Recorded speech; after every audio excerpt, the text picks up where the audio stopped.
Let's talk about this. So like I told y'all, man, I got a lot of stories, man. Got to cover a whole lot of stuff in my life, man.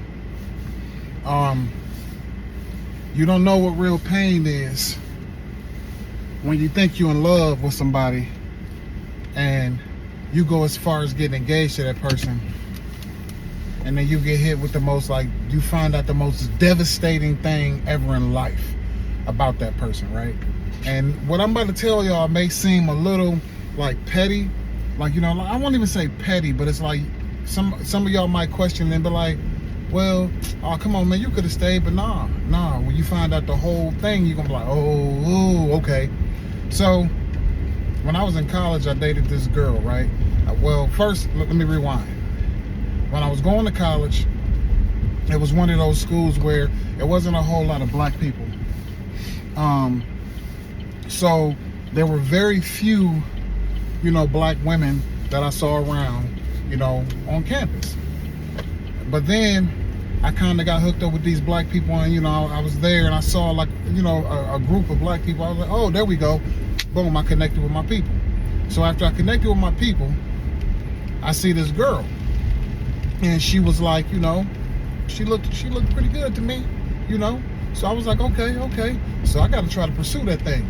So I talked to one of my dudes that I was there with, a dude that I got real cool with. And he was just, you know, talking to me about the girl, saying, yeah, that's my brother's friend or whatever. Her and my brother like best friends, blah, blah, blah.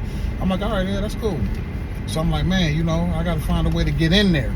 So I believe I asked him to hook me up, or, you know, put the word in for me, basically. You know, to let her know that, you know, I want to talk to her or whatever. So, boom. We hook up.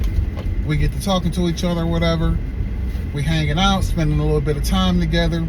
And everything was kind of just flowing smooth. I'm like, man, she cool. She was different. She wasn't from, you know, nowhere near where I was from. She was kind of far away. You know, she came from all the way out the way.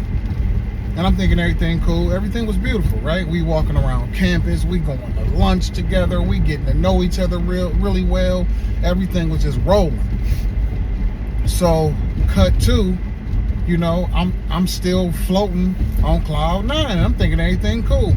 So it was like little things that started popping out here and there that started making me go like, But I never said anything. I just kind of went, So I'm gonna say the first time she ever invited me over to her dorm, you know, I'm like, all right, cool. I didn't think nothing crazy was about to happen or nothing like that. I'm like, she just invited me over to the dorm and we about to chill. So we get in the dorm and she was like, you know, she took me into her room and she was like, you know, I'm about to go take a shower real quick. I think we was about to go somewhere or something. And she was like, you could just chill, you know, whatever, boom, boom, boom, and I'll be right back. So I'm like, all right, cool. So I go sit on her bed. And she was like, you know, just get comfortable, you know. And she walked out the room. So I'm like, all right, let me just get comfortable. So when I went to go lay down on the bed, I kind of like, you know how you come home from a long day of work and you spread out on the bed like, you know, so I slid my hands on the bed and I laid my body on the bed. And you know how your hands go up under your pillow, right? So my hands slid up under her pillow and I felt something like crunchy under the pillow. I'm like, what is this? It sounded like a bunch of candy wrappers, like 100 or something candy wrappers in a pillow. And I was like, man, what is this? And it was all inside of her pillow, under the bottom of the pillow or whatever. So I go to stick my hands under the pillow and I start squeezing the pillow. No lie. Man, it had to be about 150 condoms stuffed in the book, stuffed in the pillowcase. Young and dumb back then, right? Young and dumb back then. I'm like, I was blown away. First, I was like, who got these many condoms stuffed in a pillowcase? I'm like, how do you even sleep like this? So then I'm thinking to myself, like, you know, young and dumb back then. I was trying to justify it in my mind. I'm like, well, she's just being safe. I'm like, thinking nothing of it, right?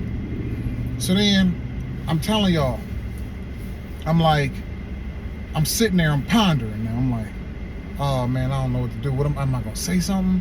But I have to, because she come back in this room, I'm laid out on the bed. You know what's going on, right? You know that you got to know I know, right? So she come back in the room and I said, you know what? I couldn't hold it. I thought I was gonna be able to just hold it. I was sitting there like, nah, I can't do it. Hey, why you got all these condoms in your book bag? I'm not putting it in your, not your book bag. I said, why you got all these condoms in your pillow? Like, why are they in there? Like, what's all this about?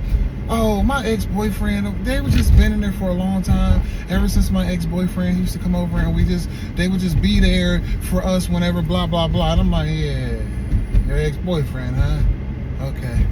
Okay. But it gets even worse, right? So cut 2. Stay tuned for part 2.